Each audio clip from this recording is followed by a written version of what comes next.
everybody. Happy Friday. We actually have quite the live stream. And in fact, we're going to represent all the major franchises. We got Star Wars, Marvel, and DC, so that everybody can be involved in the discussion today. There's a lot of stuff happening.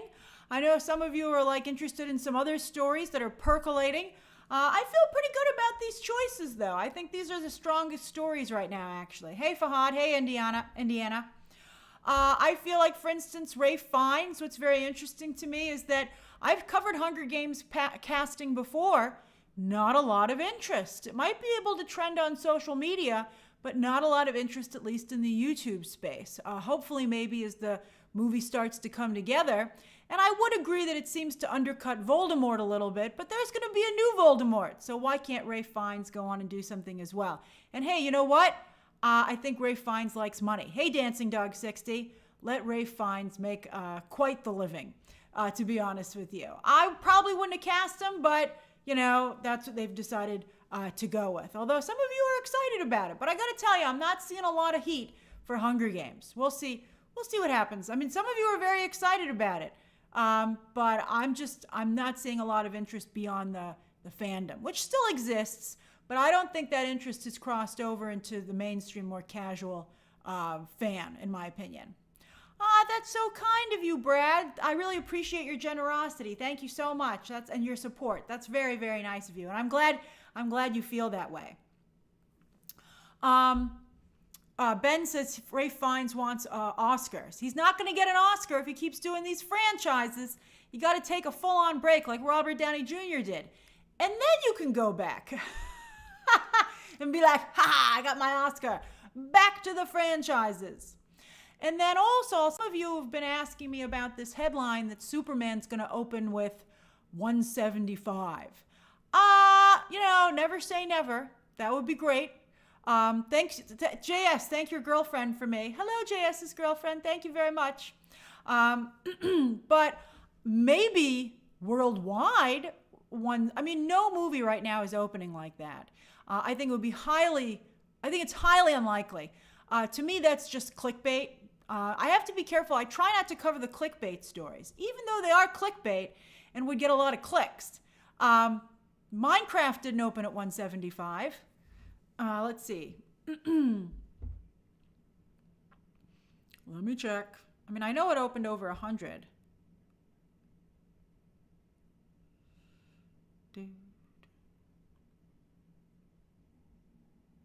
162. Oh, that's pretty high. But I still don't think that, I don't see it right now for Superman. Minecraft did that because of incredible walk-up business. Let's see what the reviews are like for Superman. But I don't. I think also it's still going to be contending with Weekend 2 for Jurassic World Rebirth. Unless that's an absolute thing that just completely falls apart. Let's see. Let's see what happens. I think as I said to someone who tweeted me, and I think it was Indiana, who's actually who just joined as a member, I feel like let's wait until the actual tracking comes online, and then we'll start to cover it. It was Indiana. Hey, Indiana. All right, so let's get started on the 3 stories of the day. Please keep your questions and comments to the story at hand. I'll address them at the end of each story, and then at the very end of the live stream, as always, there'll be a 10-minute Ask Me Anything. Owen there says the AI Vader edition in Fortnite has been a huge success. Almost the whole community is happy with it. I've used it, and he actually gives in-depth responses and characters like Andor and holds conversations. Well, Owen, I'm so glad that you're happy with it. But let's talk about it. Let's talk about what's going on, all right? Owen was ready. Owen was like, I have a comment. Boom, and squeaky wheel gets the grease. Okay, I love all you guys. Hey, Dorothy, I love seeing all of you. Hello, happy Friday. Mwah. Okay, here we go. That's right. It's time to boop it up, everybody. I see your boops. It makes me feel nice that you want to say boop with me. All right, everybody, here we go. 3, 2, 1, and boop. Boopity boop, baby. Boopity boop, boop, boop. Okay, here we go. So, where's my arrow so we know what we're discussing? So Fortnite, of course, Epic Games was acquired by Disney. Not outright acquired, but they did they did purchase a controlling interest in Fortnite. And boy, are they controlling it.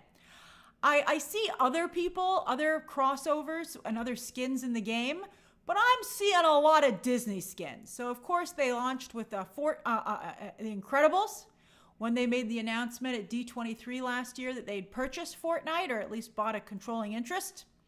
Then, of course, they recently did the Doom event. They're promoting all their upcoming movies. I don't blame them. I understand it. And then, of course, they have the Star Wars event as well. I would feel, yesterday I said that Warner Brothers made that Spider-Man pointing meme uncool. I feel like this is kind of a little bit taking away the specialness of the Fortnite collab. It used to be like, oh, wow, I didn't see that coming. And now you're like, oh, wow, what a shocker. More Disney advertising. So I think they have to be careful to still make Fortnite seem like it's its own thing and not just, Disney advertising. I think that you gotta be a little careful on that. Some of you seem to not care, which is great, but I don't know. It rubs me a little bit the wrong way. All right, so that's what's going on with Fortnite and Disney. Everybody likes to hate Disney, but they still have an amazing roster of characters and IP. Okay, so the Darth Vader announcement. It was announced today, and some of you already sent me some video of people having Darth Vader say some awful things thanks to this AI technology. So Darth Vader not only joined Fortnite today. There's a picture of him. Here's like the official look at it. There he is. Ooh, look, he's got a bunch of toys. He's doing his famous death grip. I'm like, Darth, you got to get a different move, baby. We see you do the death grip all the time. You do other things, don't you? And he's like, psst, not really. And you're like, all right, let's have the marketing department talk to you. Let's have Darth Vader's PR person. So Darth Vader announcement, he's going to be in here and he's going to play the game. The way I found this out this morning was that James Earl Jones was trending. And I was like, what's going on with James Earl Jones? He unfortunately has already passed away. And I saw that people were really talking about what's going on with the Fortnite situation. So the first thing I saw was, everybody stop it. His family already signed a deal to give away the rights to his voice for Disney to use for Star Wars. So stop getting upset about it. And that's true. In fact, James Earl Jones himself agreed to this. And before he passed away, he went into the audio booth once again, and he recorded all of the things that he needed to record so that Disney would have an AI version of his voice. So he not only agreed to it, but he helped to create it. And the payoff is literally that his family will be given that money forever in perpetuity. And so this is an interesting situation. Just to give you a little bit of a heads up, when I heard that, at first I was like, well, that makes sense.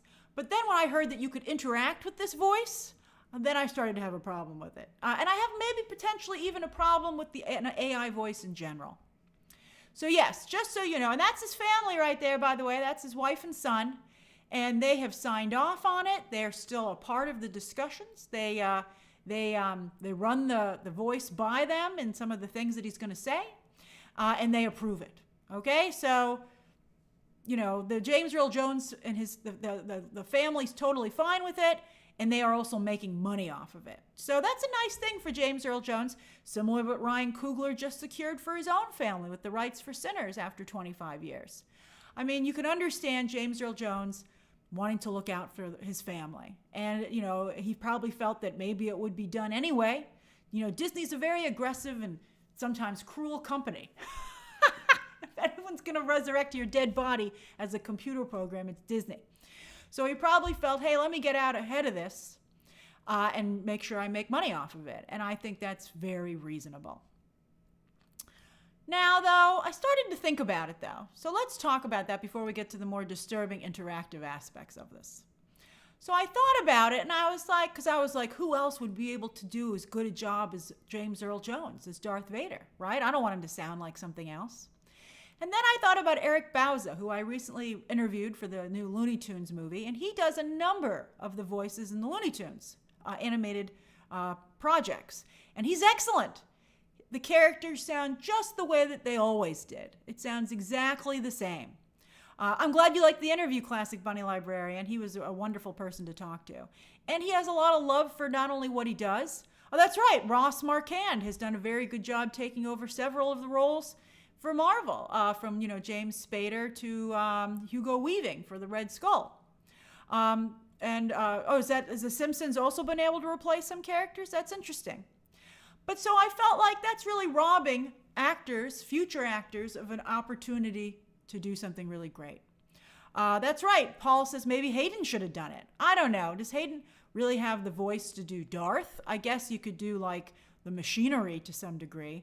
Of course, it's just James Earl Jones. I don't know. But that's right, Mystic. I'm glad you brought up Batman, because that's who I want to talk about next. Because I was like, well, has anyone to be able to replace the late, great Kevin Conroy? I'm sure that I'm sure Warner Brothers and a couple of people who make Batman projects wish that they had an AI Kevin Conroy available to them. And I thought about it, and then I was like, I really thought that Hamish Linklater did a very good job with Batman Caped Crusader. I thought he did an excellent Batman. I thought it was similar to Kevin Conroy's, to the point that at some places I couldn't even tell the difference. And I also thought that, I know some of you like these other versions of Batman. I don't really like a lot of the other ones. But I thought that, Hamish? I thought that or is it Hamish? Linklater. I thought he did a really nice job. I actually like his Batman quite a bit. And so I think that they're in good hands. I think Kevin Conroy will always be Batman. But I think that, and also some people have said, of course, while we all love Mark Hamill as Joker, I think that, what's his name? The actor who also does Joel. He does Troy something. He does so many video game voices. He's a pretty good a character. Polly Pole, Faye and Yaya want a poll. Troy Baker, thank you. Let's do a poll. Okay.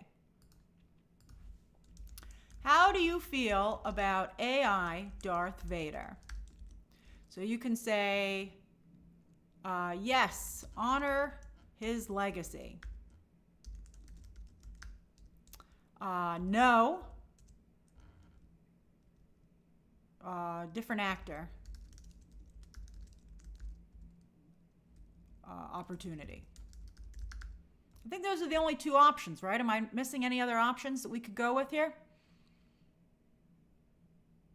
Yes, honor his legacy, or no, different actor, opportunity. I think there's just the two, right? I'm going to press click to make it a poll. There we go. By the way, anyone who's watching can vote in a poll. You do not have to be a member to vote in a poll. Anyone who's watching can just click on it and cast your vote. So let's, while you guys are voting, let me just say the other thing that I wanted to discuss. All right, so it was also revealed that they're using AI. Now, I had thought at first they were going to use the computer program to just say lines that they had written and approved in advance, but the computer program would simply deliver them. But then it quickly became clear to me when I saw the discussion unfolding online that they've created an AI version of Darth Vader that can interact with you, with your parents' approval, if you're not an adult, and you can have conversations with him. It's a Darth Vader AI.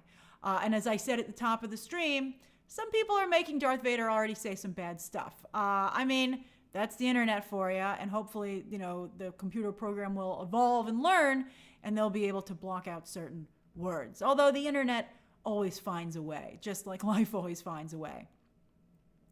Although Mecky Powell says maybe there could be a different villain that they could go with. I can see that, but at the same time, they always want to keep being in that space. They still want to tell stories in that original space, then how do you not have Darth Vader show up then? Madav says parents are not going to know. That's true. Can anyone just say, it's like, are you a god from Ghostbusters? Do your parents agree to you interacting with this game? Yes, they do. Clickety, click, click, click. So it's just really, they're just, it's just lip service to hopefully not get them in trouble. But I don't really think you should be, here's the thing. They might be able to change what Darth Vader can say and massage it based on the things that maybe there's some no-nos, but he'll still have said it, it'll still have been recorded. It lives forever. And also the person who had that interaction can't unhear it. And I feel bad about that. I worry about, the reputation of the character, the sanctity of the character-fan interaction with no responsible party at the wheel. That really makes me concerned. And, also, what are you going to do? Can you go maybe tell your own fan fiction and have Darth Vader act it out for you? I just thought of that. Quick, go do that before Disney figures out that you can do it. I just have a lot of problems with it. And then also, I don't like the idea of talking to fake things. I don't like watching a movie with fake people in it. I don't like talking to fake stuff. You're going to get to a place, like right now, people don't have a lot of human interaction. Like, they don't have physical interaction with other humans. That's fine. Obviously it's not ideal as we talk about the loss of the third space, home, work, and it used to be church, but now there's no third space. I guess the internet has become the third space, but it's not tangible. But at least you're still supposedly interacting with other people. You're going to get society to a point where people aren't interacting with anything that's real. That you're totally at home, you're interacting with fake people in fake environments. And, what's that movie, Surrogates, with Bruce Willis? I loved that movie because I thought it was very realistic as to what could come to pass. And here we are, or Wall-E. And I think even if it might fool you into thinking it is a real person, I think deep down, why would you want to do that? I think it's important, you're not actually in the room with me, but I'm a real person and we could talk in a real room and these are my real thoughts and we can have real conversations and they exist on both sides. I make an impression on you, but you make an impression on me. I can't tell you how much you guys have changed my life and helped to shape me. You've, as I've said before, you've made me more empathetic and you've broadened my horizons. And I'm a totally different person than I was when I started doing this. And that's real. That's something you've actually accomplished. I guess you could teach an AI, but it's just a computer program at the end of the day. But, you've actually, I think putting real stuff out into the world is really, really important. So I don't like it when Amazon advertises that you could have, I love all you guys too, that you could have a conversation. They're like, are you lonely? Why don't you talk to our AI? And I'm like, that's the worst thing I ever heard. Do not do that. That will ultimately, at the end of the day, only make you more alone. So I really don't want anyone being like, who'd you spend your day with? Like AI Darth Vader. And you're like, no. And also, is Darth Vader going to talk to you as a villain? Is he going to be a bad influence on people? That's another thing I didn't even think about. You're like, make Darth Vader nice when you're talking to him personally. I just think this is really, really problematic. So let me close the poll, and you guys can ask me any questions or make your comments right here in just a second. All right, so the poll says it's 50-50. Wow. That's another thing that I think the internet has really taught me. There's no accounting for real life. So often you're like, who would want to do that? And a bunch of people are like, moi. And you're like, wow. And you're like, who would like that? Hey, Angela. Hey to you and your brother. That's the other thing. I get to know you guys, particularly if you're members or if you talk to me, you DM me on in a constructive way on X. I get to know you guys. I feel like you really are a part of my life, many of you. But yeah, that's another thing that the internet has taught me. And that's something a good friend of mine also said to me. Never make assumptions and also realize this is something that I think is really great wisdom. Hey, Heather, good morning. I think it's really great wisdom. And that's that you should never make assumptions and you should realize that people are all very different. And that has, I think, really helped me in life. 2 things that this friend gave me as advice. It's not always about you, because I sometimes have a tendency to take things very personally. I'm like, what? And it's like, no, sometimes it's just a reflection of what someone's dealing with themselves. And I'm like, oh, okay. And then also, not everybody's the same. The way you would handle something or perceive something is not the way someone else would necessarily handle it or perceive it. And you need to be open to that. And that's been very helpful to me, both of those points. And I pass them on to you to help you as well. All right, Juan says, I work with AI, and the most I use on AI is to facilitate my work to make it easier to understand or get things done faster. But for me, it's just imitation of human activities, not really sentient. Well, that's good, but I do worry. I think it's a slippery slope, so be careful at work. Be very careful. I think it's so easy to cross that line, and then you've crossed it. There's no going back. AI, I think, truly is a Pandora's box, like other things. But I guess, there was no stopping it, which is another problem, a harsh reality of the world. Thanks, Ben 10. What a nice thing to say. I'm glad you value these live streams as well. Dancing Dog 60 wants to remind everybody to check out the movie Her, where, of course, they tried to make an AI voice of Scarlett Johansson, and she threatened to sue the crap out of them, and therefore that got rid of that. Ray is literally training an AI chatbot right now. With great power comes great responsibility, Ray. If you got to do it for good. Maybe you should make the AI go like, we've had a lovely conversation today, but maybe talk to a human as well. Bye-bye. I must limit our conversations to a reasonable 20 minutes. And you can't come back for several hours to force you to speak to real humans. That's what I would say. That's the compromise I would request that we at least have.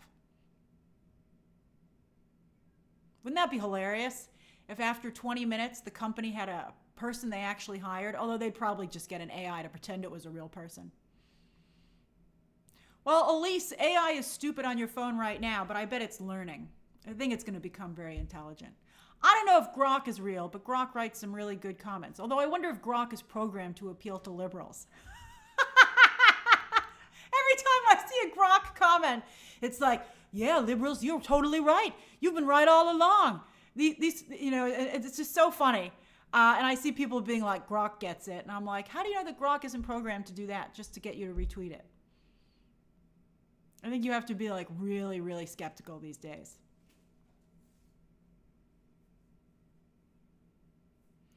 Hamish has it? I feel like, I don't know. I just feel like, Grok is I think sometimes Grok tells you what you want to hear.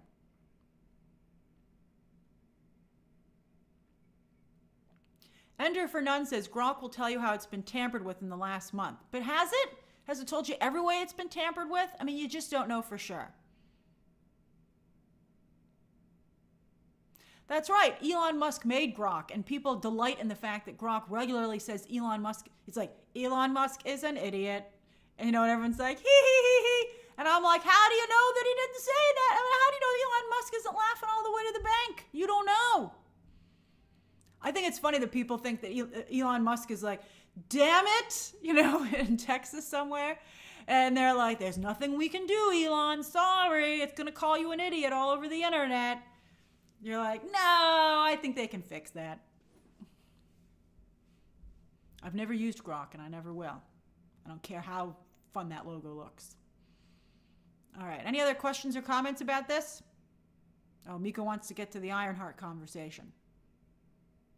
Oh, and I don't do any complex math. Isn't that just like a calculator? I think that's reasonable to use AI for math. Tatson never even heard of Grok. It's that circle logo on your Twitter account. It's their AI. All right, Marnique also wants to go to Ironheart. So let's do it. All righty. Hold on. A lot of clicking with OBS, huh? Clickety, click, click, click.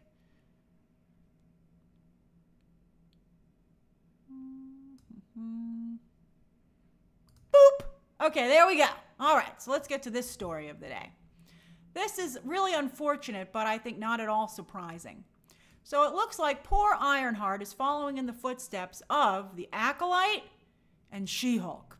I gotta tell you, shows that I could see the flaws. I mean, I thought the Acolyte was horrible by the end of the run, but I still liked episodes 1 through 5 quite a bit, and I thought that She-Hulk had its moments as well. And I thought there was tremendous potential in the Acolyte and She-Hulk characters. And I'm sad to see that they seem to have been relegated to the trash bin.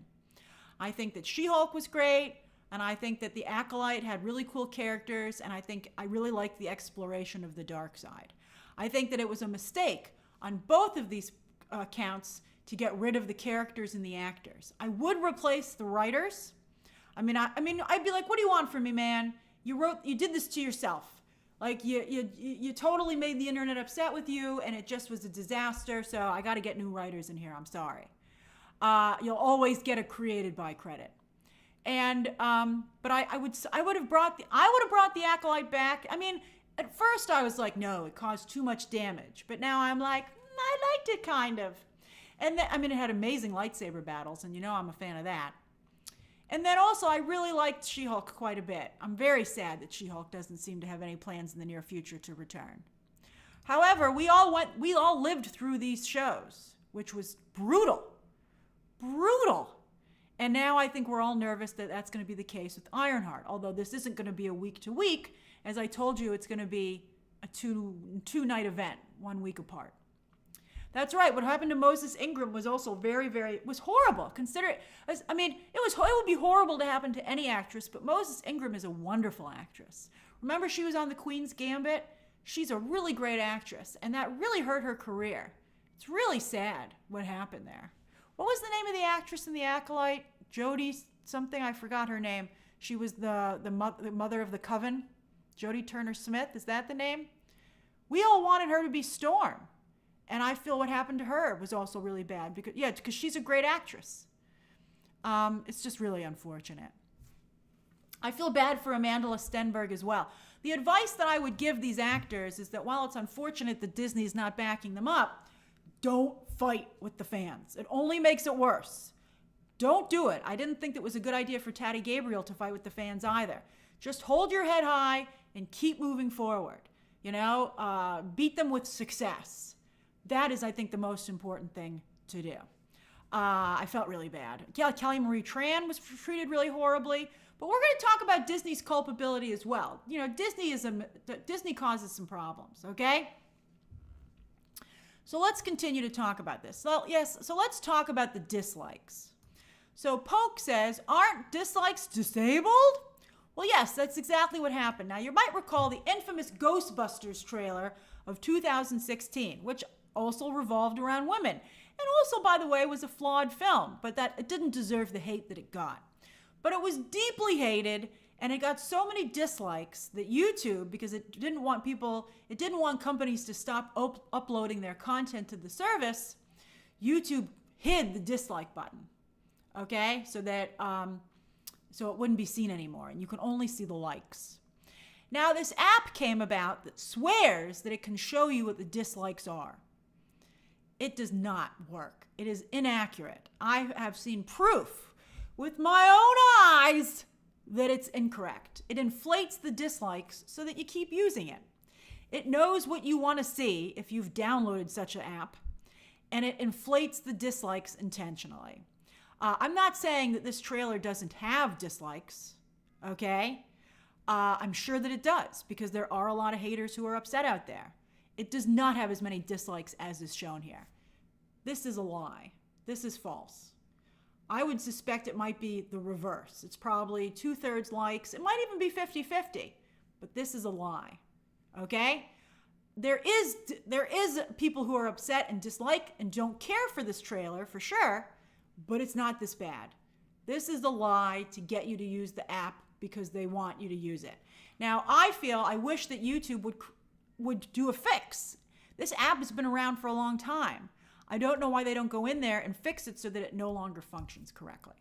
Just hide the likes too. You don't need to see how many likes a video has. I mean, obviously it needs to be seen for the algorithm, but you don't need to see likes. You don't need to see dislikes.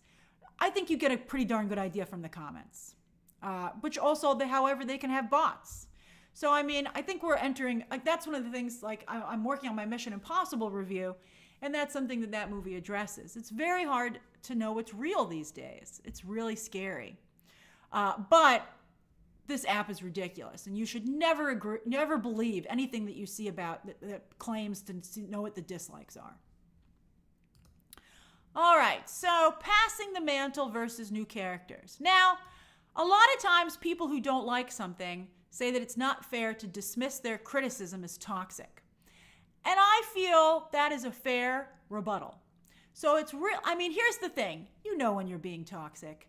You know if you're presenting your criticism as constructive and heartfelt, or if you're just trying to get a laugh and engagement. If you're being, if you're trolling, you know when you're trolling. And I think that is where the matter comes in. Nobody's saying that you have to like anything, but the problem comes in when you start to hate on it. I don't like the new Last of Us. I don't like Peacemaker. I disengage. I don't sit there and create hate content. I will report on their numbers and I will be honest about it. No matter what the reaction to that honesty might be, because I want you to know that you can always trust me to deliver honest reporting. But I'm not going to sit there and hate on these shows either. I just don't want to put that out into the world. And I find that people don't like to see it. You don't come to Beyond the Trailer for that. Unfortunately, there are places that people do go, and that's really sad. I think that if you shouldn't have that much hate in your life, What do they say? Touch grass? That really means go outside. Okay? All right, so let's talk about the legitimacy of the criticism. It is hard to take a character that's beloved a certain way and change that character to a different idea, and it rarely feels organic. A lot of companies try to do this. I don't know how much more evidence they need that it doesn't work. If you want to have diverse, although I have to say Miles Morales has worked incredibly well, but that's because they really took the time to do that character right. However, if you want to have a different type of character, you should create a new character. It's not to say they can't. I guess, Miles is interesting. I think Miles works. And I also, Kate Bishop worked, I think because she wasn't meant to replace. Kate Bishop started out more as a sidekick. And then also, Wiccan is fantastic. Wiccan is also almost like a sidekick to Wanda. I think when the character is asked to replace, I think that also becomes really a problem. I don't know if Ms. Marvel worked. I think she found her audience, but that audience is small. So Riri Williams, she might be a new character, but she was presented as someone who was taking over for Iron Man, as you might recall, if you've ever read the comic. That's how the character was presented. And there she is with the Iron Man AI. That's how the character was introduced. Iron Man was gone. They decided to make Iron Man be a different character. And I think that's one of the problems that Riri Williams had and has had, it's plagued the character ever since. So I do feel that I really wish that comic books and then movies and TV shows, I think they would do much better if they would make these characters that way, the demographic they wanted to represent from the get-go. And I think that it would be better for everybody involved. I just think it would, we wouldn't have to deal with not nearly as much of the stuff that we're stuck with. So that's an issue. All right, and I think that's a fair point. Okay. I don't mind changing characters up, particularly when you've already depicted a character so many times. You're like, how are we going to keep it fresh? There's a lot of discussion today about potentially going with black actors for Professor X and Magneto. And I'm fine with that, especially because they've been done so many times at this point. I don't mind changing it up. I really don't. I probably wouldn't do it from a business perspective. People talk about Magneto is supposed to come from the Holocaust, but I don't see any reason why Magneto can't come from the hatred of slavery and bigotry and racism. It just has to be from something that's hated. And then I think the metaphor and the character still holds. So let's see what they decide to do. Although I think people also have a valid concern about erasure of problems, and that's also valid. This is hard. This is very hard to do. Have you seen the episode of The Studio where they're trying to cast the Kool-Aid movie?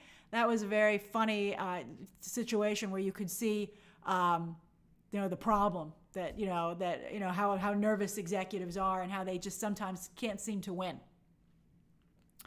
Okay, so then let's talk about Disney's culpability.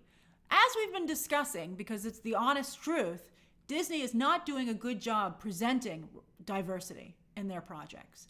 They are in many ways sending these characters out to be bullied. And it's really sad to see. They are sending them out to be bullied and they don't back them up. and they don't protect them. And so it's really hard to watch. It's really, really bad. I think maybe Bob Chapek might have started it, but it's still continuing. It's still persisting. All right, so stop adapting Marvel Now. Marvel Now did not sell. If you have a comic initiative that had to be totally undone because it was so unpopular and the sales of the comics plummeted to such a degree, stop doing it. So I think that that's really, they just need to back away from the Marvel Now storylines. They just were not popular. I kind of liked what they did with Jane Foster, to be honest with you, with Thor. However, they did not cover the actual heart of that story, which was her sickness, her battling cancer and chemotherapy.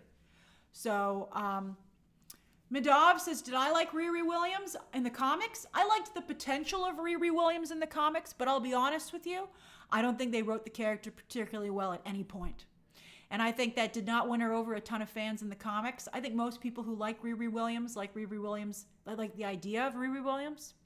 And so hopefully that's realized on this show. However, the show is not coming into fruition with the support of a large fan base. And that's always going to be a problem. You know? I feel bad. I did like her in Wakanda Forever. I did think she was good there, very much so. Now, we're having some delicate conversations, okay? These are delicate conversations, all right? New versus old fans. It's great to try and bring new fans into a franchise. However, sometimes they're not fans of a franchise for a reason. And even if you say, hey, look, it's you in the franchise. Don't you want to see you in Star Wars? A lot of time, there might be a couple of people who go, oh, okay, now I'm a little interested. But it's been proven that there are a number of people who say, I still don't like Star Wars. You can put me in it as much as you want, and I still don't want to watch it. And that's become very apparent. So if you do not also bring in the old fans who've made the franchise what it was, that's a problem. I think the key is adding new fans, not replacing old fans with new fans. That is where Kathleen Kennedy has really run into trouble. So that is, I think, really crucial. It's very important that Riri Williams appeal to people who perhaps maybe wouldn't have watched a Marvel project beforehand, or who are fans of Marvel but want to feel seen. However, Riri Williams must appeal to the core fandom that likes Marvel Comics overall, and must like any Marvel property in order for it to succeed. That is crucial. Crucial, crucial, crucial. Now, another problem that so this is in many ways. This has to be in the way the characters you choose, the way the characters are written, the way the characters are styled. They have to have multiple quadrant appeal. Okay? So that's really important. That's really important. I think we still want to see authenticity, but that also requires the work in winning over the old fans to that authentic representation. This is all extremely important. Okay? And I think they should reach out to maybe the fans who are in the demographic of the old school fans who also I'm sure there are some black women who are old school Star Wars fans. It was so interesting to me. One of the reasons that they're really pushing for more diversity in entertainment is that the black audience and audiences of color have always been very supportive of entertainment, sometimes more so than any other demographic. I was looking at an old video about when I think, what was it? The Empire Strikes Back came. Yeah, then The Empire Strikes Back came out, and it was fan interviews, audience interviews, like man on the street interviews from that early 1980s, before the internet, when you could keep a secret and people didn't know he was going to say, Luke, I'm your father, which would have been on the internet in 20 seconds. However, a predominant number of the people who were being interviewed were black moviegoers, men and women, and they really loved the movie. And I thought it was so interesting that even back then, to have so many fans who were black, even with no representation. Billy D. Williams, of course, was brought on, but very little representation in the core cast. And yet, but all, you know what, one of the things that was interesting is that a number of the black moviegoers who were being interviewed said they really loved Darth Vader because, you know, he wore all black. And I thought, and they felt there was some representation there. Also, of course, voiced by James Earl Jones, which they all knew. And I guess at that point he hadn't taken his helmet off yet, and so that's very interesting. That's very interesting. But you could see that real support there, and so that did matter to them because he started out as a James Earl Jones voiced character, and so that authenticity was really wonderful. And so this has always been there, and I continue to be a really, really big advocate for what's on screen should reflect who's in the audience. And if you have a large number of black fans who are in the audience, that should be reflected to a degree on the screen. I feel extremely strong about that, you know, unless, of course, it's like a historical story or a certain region. Although, of course, like I like to say, because of technology, these days, the world has just been shaken up. And we're a mix everywhere, you know. It's like, you know, we used to be separate flavors of popcorn all over the world, but technology and advancements in technology and travel abilities just took the world and shook it up. So we're just multicolored all across the globe now, and I think that's really fascinating. So yeah, but I do think characters like Riri Williams are really important. But it has to seem real. It has to seem authentic. I think audiences are very savvy, and they know when they're being pandered to, and they don't like it, as they shouldn't. They shouldn't like it, which is why it's great to get different voices in the entertainment space, to get different types of people to write different types of characters. That's great. Although I don't think you should put, again, you want to add. I think the pushing out is where people get their defenses up. You don't want to have people feeling they're being pushed out in front of or behind the camera or in the audience. You just want to bring additional people in. That's how it should feel. Bringing new people into the party that's already there, and no one's being asked to leave. That, to me, is how it should be perceived. Okay, so another problem with this show is that it does not have a strong enough supporting cast. It just doesn't. I mean, I'm excited for Hood and Mephisto and stuff like that, but they were barely in the trailer, and they just don't have characters for people to get really excited about. You know, Riri Williams was launched with the help of AI Tony Stark. Look who's on that cover with her. She's not getting that same support. You know, again, it looks like she's taking over instead of being added. That's really not helpful to the character. And then also Easter eggs. Hopefully there are a lot of Easter eggs in there, but I think it should have been made more clear with the trailer. You know, I like the character. I like the casting. I really trust in Ryan Coogler. I feel it's just been really poorly handled. And I feel the same thing with the Acolyte. When they read the Acolyte scripts and they read the She-Hulk scripts, they should have said, you're going to get in trouble. You're going to cause a problem. You're going to have to deal with a lot of crap. And they should get out ahead of these things. You know, I heard some people who I've talked to, who I know who interact with Disney, that I think maybe even still to this point, Disney doesn't agree that these things will happen, or Disney doesn't validate them. They don't think they're valid in reactions. They're writing them off as toxic, or they feel like it's just a small, tiny little group they don't have to worry about or shouldn't have to worry about. And that's a really bad approach. Hollywood can't continue to be combative with its audience. I think that's a really unhealthy relationship. I know that fans can be combative, but they're the children in the relationship to some degree sometimes. Studios are the adults. Creatives are the adults. They're the ones, I guess it's because they have the power. Although fans are having more and more power. But I really feel like, you know, it's a mistake. You know, again, don't take it personally. It's a reflection of the person saying it, less so than it is you. All right, I see some of your comments. Let's do that before we get to the third story of the day. Well, I can't take much longer than an hour because I got to get this Mission Impossible review done. Let's see. That's funny that you said, Karaoke Ken, that Kevin Feige, it feels like he's been replaced by a Skrull. It does kind of feel that way, doesn't it? Like it's just such a strange, you know, an IP that just couldn't lose. And now they seem to lose all the time. Although I do think it's superhero fatigue as well. Although they're making bad decisions, as we've also discussed. Let's see here. Just Blaze Disney says that while they're black, they don't really care if a character is black all the time. If I can relate to a character no matter what they look like, I'm sold. I would agree with that. I relate to characters that are different from me all the time because I think there's similarity in experience and emotion as well. But I think it becomes frustrating. I think you can only feel that way, Just Blaze Disney, because you live in a world where sometimes you are on screen. I think you have to remember that not so long ago, different types of people were not on screen. Like watch a movie like Ford v. Ferrari, where women and people of color are not in that world really at all.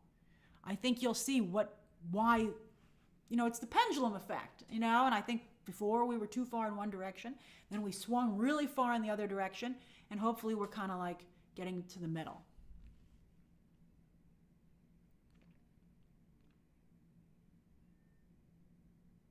Reswig says, as a black girl that loves movies and comics, unfortunately fandom spaces are very hostile towards women and people of color. Loved Riri in the comics. Reswig, that's sadly very true, and I can't experience your situation as a person of color, but as a fellow woman, yes, I have to deal with that toxicity as well. So all I can say to you is that while it's very unfortunate that it exists, you just can't let people push you out of the space. I refuse to be pushed out. You just can't care. You just can't care. And and good for you. You're in here, you're having this conversation with us, you're in there as a fan. I think that's wonderful. The fandom needs people like you. Not only to welcome other people, but just because life is better when it's, and there's more different types of thought, in my opinion. Dancing Duck 60 says Michael B. Jordan bounced back from Fantastic Four. He sure did. Did you see him at the Mission Impossible premiere giving Tom Cruise a hug? I loved to see it. It made me so happy. He was so much taller than Tom Cruise. It was hilarious. Marky Mark says the 1980s New Mutants lineup was a great example of creating a new diverse group of characters that everyone loves and diverse in many ways. That run is now iconic. Totally true. Great point. Great characters. Vass says they are toxic though. They do need to not feed the trolls. Yes. No, there's definitely a toxic group and a group of people who make money off of that toxicity, which is helping to exacerbate the situation. But I don't think you should write off all negativity as toxic. I think that creates people, I think that pushes some people who are maybe on the line to actually being toxic and grows their numbers. But yes, you shouldn't feed them either. There's nothing a troll loves more than being fed. They're like, yummy, yum, yum. Oh, thanks, Terrence. Are you the Terrence who always says Terrence out? Although I think that Terrence is with 2 R's. Let's see here. X-Men Superfan says, do you think if Riri interacts with the Avengers, it will make people watch more? Probably. Thanks, Bubbles, but I don't see that happening. I'm nervous. I feel bad for the actress, Dominique Thorne. She seems pretty tough, though. I think she can handle it. Don't fight with anyone. Just don't do it. Pi says people are hostile to Riri for no real reason. It's because they feel she's a replacement. Thanks, Denzel. I'm glad you like my comment there. X-Men Super fan says, as a queer person of color, they get hated on, especially when I bring up. That's interesting. Didn't you talk about the Odyssey yesterday? Some people aren't gonna. That's the problem. Some people don't understand the subtext that's in a lot of comics, and they don't understand or don't want to understand the diversity of the fandom. Again, I think it's silly to bury your head in the sand. I think that, there's always different interpretations of all different kinds of texts. Sometimes it's an interpretation. Sometimes it's really, truly there as the intent of the author. But again, don't let yourself be pushed out of the space, X-Men Superfan, especially if you got the receipts. If you got the receipts to back up what you're saying, sometimes if someone doesn't want to hear it, move on. Like you did what you could. There's no point in fighting with anybody. But, you can revel in the fact that you're correct. Merildal, I'm sorry to see that people were talking about the quality of the trailer, although I do feel it looks a little TV-like, which is unfortunate. Terrence, I just told you not to feed the trolls. I'm not doing it. I'm not gonna. I am the subject matter of a number of troll videos, as some of you might have noticed. And I just let it go. I don't care. Thanks for the free publicity, asshole. All right.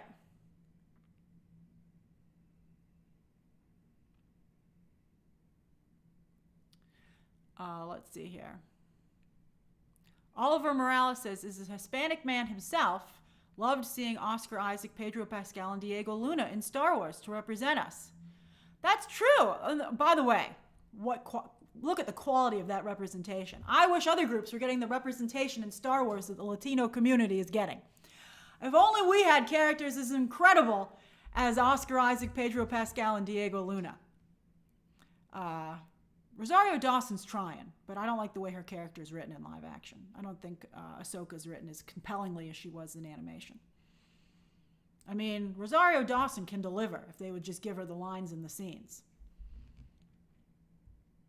Oh, somebody else agreed with that. I'm glad you guys like my spicy comment there. Joey also says that he agrees with Oliver and feels seen as well. Kyle, I'd be shocked if I don't think you're going to get I think Robert Downey Jr.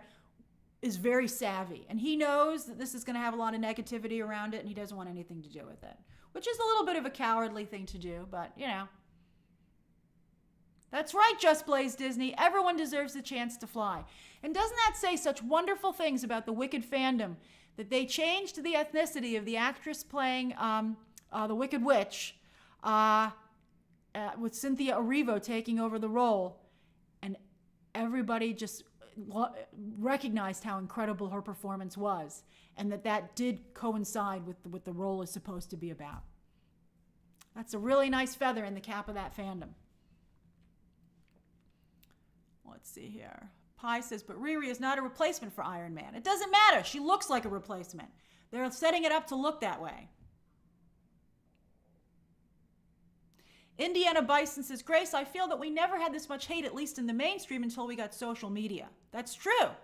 Because social media thrives. Hate clicks get the most clicks. Negativity gets the most interaction. It's been proven. And then also they've been monetizing it more and more. Particularly, I think once Twitter got monetized, it really caused a problem. And I'm not against monetizing Twitter. Get your bag.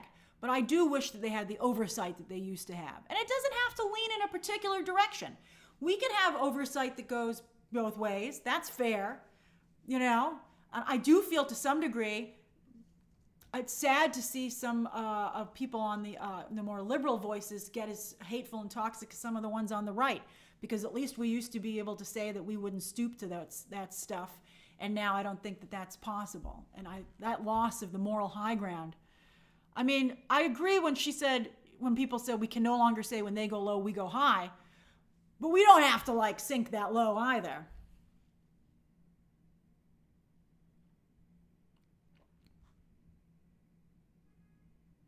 X-Men says the X-Men are for the girls and the gays. It's Bravo with social issues. Again, it's not about pushing anybody out. We want everyone to like the X-Men. But if you don't realize that X-Men, well, all comics, but I think particularly X-Men and I think Batman have very large gay and female and LGBT fandoms, you're not paying attention.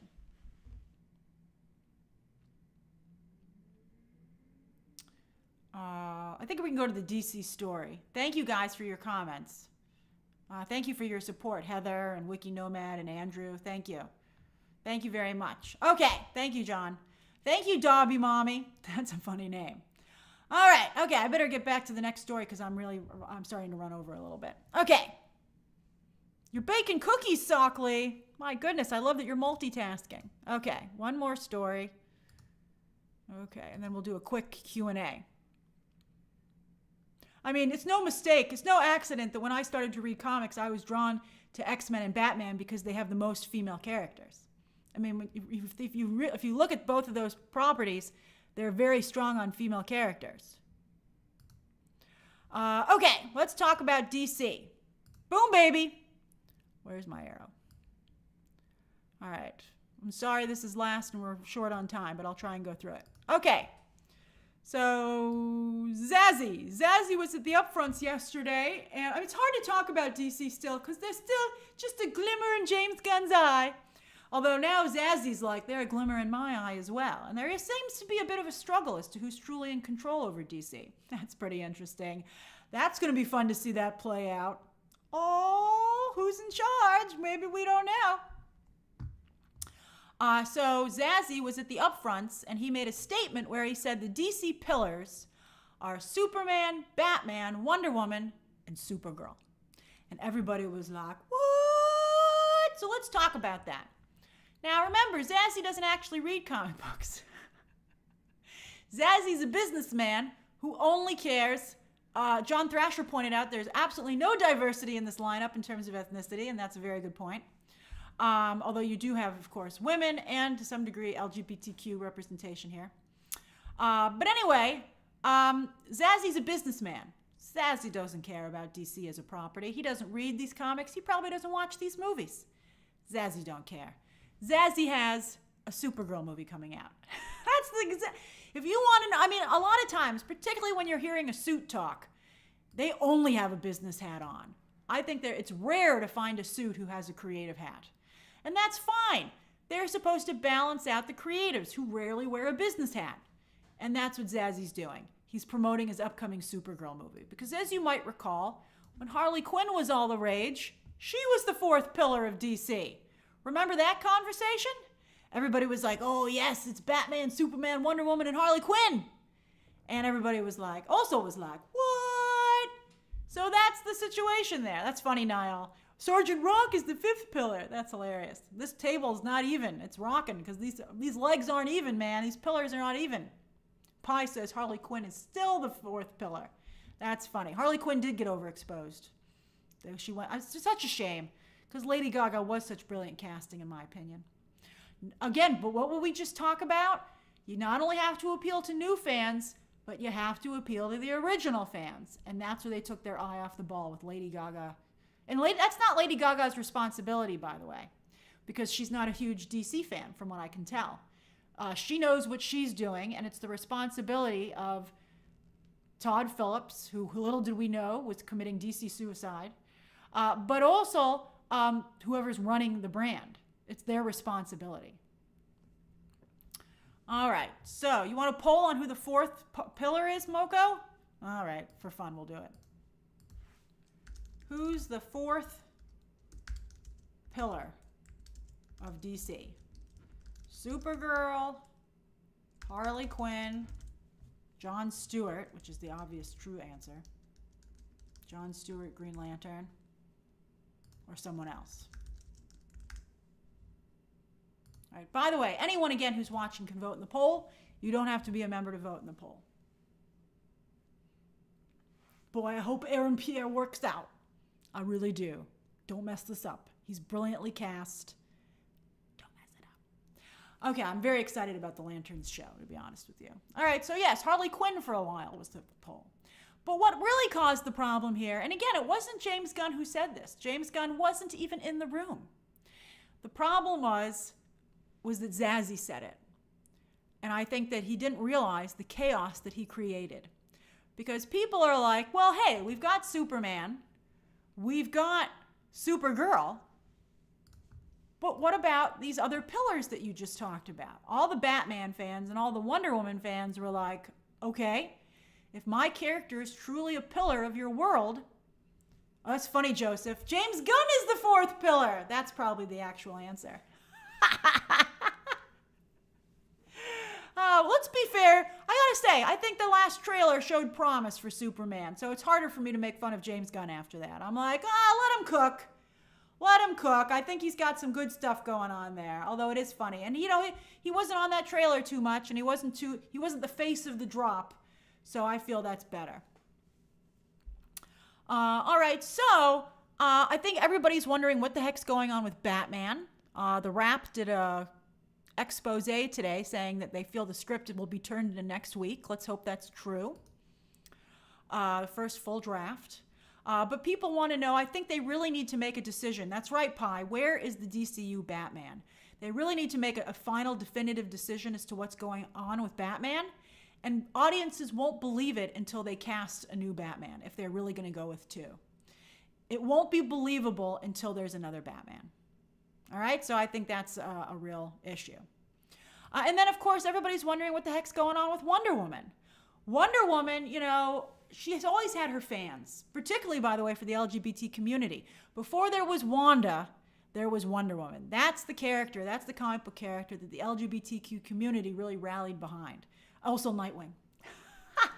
I love that Harvey Guillen does the voice on the animated series for Harley Quinn. But Wonder Woman was just a really, really big deal. But I thought that Wonder Woman was really well introduced at first with Gal Gadot. Oh yeah, Harley Quinn, of course, has become a very strong LGBTQ character as well, although that hasn't been reflected outside of the comics and the animation. And they, you know, I don't know how much longer they can hold that at bay in live action. But yeah, I think that, you know, people are wondering what's going to happen with Wonder Woman. I think, you know, especially as Superman is so strongly established, James Gunn needs to stop playing around. I mean, I guess we'll see how the movie does, but if this movie is even moderately successful, James Gunn needs to cast a Batman and a Wonder Woman. And that's just the way it is. And so that's why I think partly why that story made got a lot of people's attention. All right, so does anybody have any questions or comments about this story? Well, let me close the poll.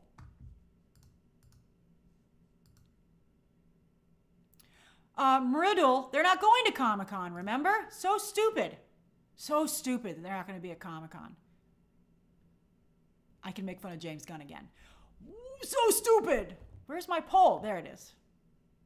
Okay, so 36% of you agree with me that it's Jon Stewart is the fourth person, although 33% of you feel it should be somebody else. 17% of you feel it's Harley Quinn, and only 12% of you feel it's Supergirl, which is why it's stupid to make a Supergirl movie. Although, I gotta say, I was against it at first, but after seeing Minecraft and how good Jason Momoa was, I think adding Jason Momoa to the Supergirl movie has saved that film, and it could actually be quite successful. Also, if it looks as good as the overhead footage does, it might be kind of amazing. Joe says, I feel bad for DC. Batman is in limbo, and Gal's comments and 84 reception really put a stink on them. It was bad. Pi says, but this is all contingent on Superman being a hit. I gotta tell you, I think Superman will be moderately successful. I mean, let's see. What's the trailer at? Let me look.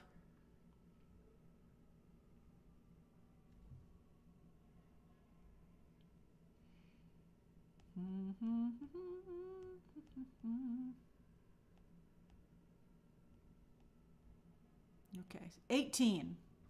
So it's up to 18 million views. That's great. That's better than the 11 for the sneak peek and the 2 million for the behind the scenes, but it's never going to get to the 58 million of the premiere trailer. So it's not holding at that level of interest. But this is still very strong. I still feel, it is only in 2 days. I think I'm still saying it's going to end up in somewhere in the 20s. Maybe 20, mid to low 20s. All right? But that's not bad. Let's see what the Thunderbolts trailers were.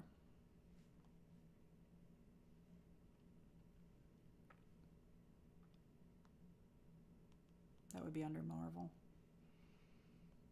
Let's look at their playlist. Thunderbolts. Okay. Boy, they got a lot of crap in here. That's really messing them up. A lot of clips. Okay, the Big Game trailer had only 15 million views. Let's see. The D23 special look only had 10 million views. Uh-oh. The first teaser had 21 million views. So that's pretty good. Oh, let's look at the Fantastic Four trailer views.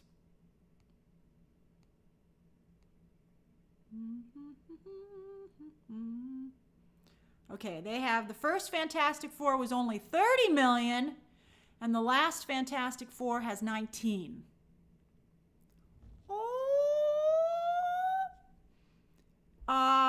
Yeah, I think that Fantastic Four will also be in the 400 million range. What was the first? 30? 30 for the first Fantastic Four? Yeah, 30. And what was the first? I think it was the same for Thunderbolts. This is fun. I'm having a good time with you. Oh, I gotta go back to it. First Thunderbolts trailer. Oh, 21. Yee. Ah. All right, so it's about 10 million higher. Okay. All right, I think that, I think Fantastic Four will probably, I still think it's going to be in the maybe 500. But I do think Superman will be I think it'll be where Matt Reeves' Batman performed at 700, which is why they should be in the same universe. It's the right thing to do. You guys are wrong. I think Superman will do better than Fantastic Four. I don't know. I think it's going to go Jurassic World as the best, Superman, and then Fantastic Four.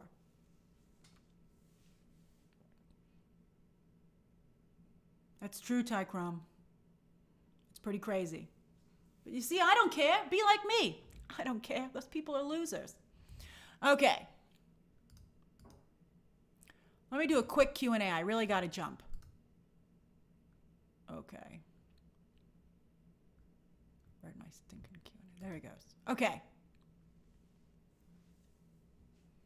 Oh, Cat Check, I'm so glad you liked my Final Destination spoiler review. I had a really good time with that. I made it before I saw how little interest there was in Final Destination, because some of you were like, I can't believe you didn't review Andor, and yet you did this Final Destination spoiler review.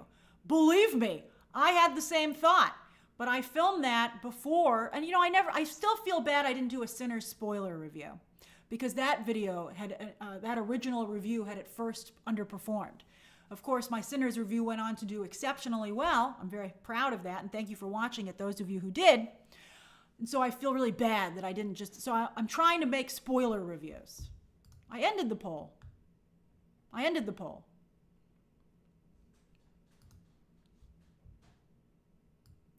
Jackson, as I said at the beginning, I think it's kind of weird that he plays Voldemort and Snow, but whatever. Floppy Disc Channel says, will both film receptions be judged on their post-credit scenes? Fantastic. No, I don't think so. I will say that the Superman post-credit scene, I think, could potentially be very problematic, and I hope they cut it out. I think it's a real mistake. I understand why they're doing it. I think it's going to be I think the discussion around it could be really bad, and I would cut it. I think they're discussing what to do with it. They're not sure. They're nervous, and they have a right to be nervous. I think it's a mistake. I think it's a big mistake. And it makes me feel bad because I think so much of the film looks good. I'm like, why? Why do you have to do it, man? Again, why don't you just see it? Just honestly look at it and be like, why would I do that to myself? Kyle says, I love putting my business hat on and watching Movie Math every week. But I disagree with putting movies you liked on your worst list. If critics don't stand up for the films they love, who will? Well, Kyle, I think it doesn't, I mean, you can do that, but I am somebody who comments on the industry. And so it's very disingenuous of me not to notice and acknowledge when something does poorly. But I have to say, on the flip side, if I hate a movie, I do acknowledge when it does well. I still to this day think Super Mario Brothers is an awful film if you don't play the game.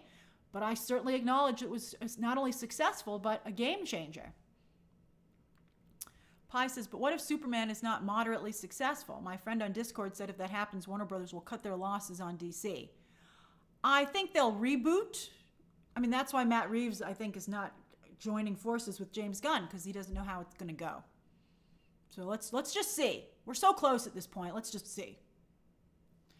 Oh, John says, watch Deadpool and Wolverine again last night. Do you want to see more Henry Cavill as Wolverine? That was great. I loved that cameo. I thought it was so funny. But no, I do not. I want to see more Henry Cavill, but I think Henry Cavill has to move on from all of this, or he'll never escape it. Gunnar says, do you believe that Sadie Sink is playing Mayday Parker? No comment. Let's see here. Mika says, Marvel Annihilators movie rumor thoughts. I haven't even heard that rumor. I'm not even sure. I don't even remember what the Annihilators are.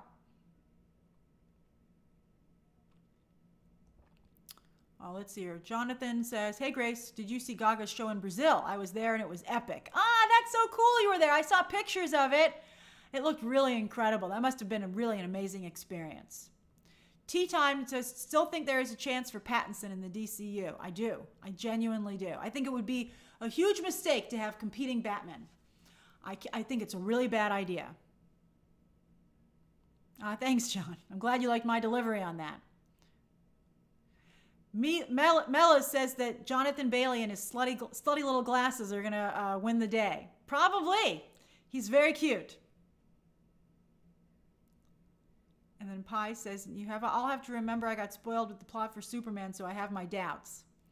We've all been spoiled with the plot for Superman, but I don't know. I didn't know about that interview stuff, and I liked that quite a bit with Lois Lane. Muradul says, Kate Grace, why is there almost no Jurassic World advertising? I'm not sure. It is weird, although I think they're finally starting to pick it up.